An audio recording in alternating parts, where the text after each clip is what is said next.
Iga koer on eriline ja vajab personaalset lähenemist. Meie jaoks on oluline mõista sinu lemmikuvajadusi, et leida talle parim toit. 3 küsimust, mis aitavad meil sinu koera paremini mõista.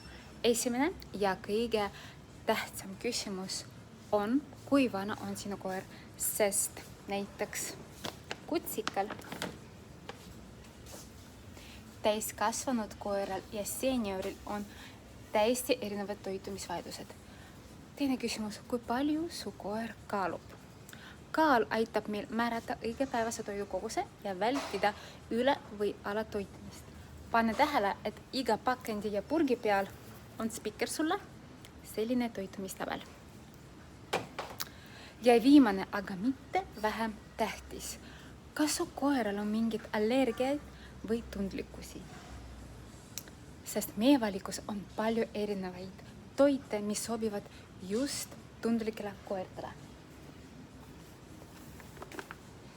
Aitame leida lahenduse, et su lemmikul oleks kõht korras. Tule räägi meile oma koerast ja me aitame leida koos parima lahenduse, sest HUSE arendatud loomade heaks.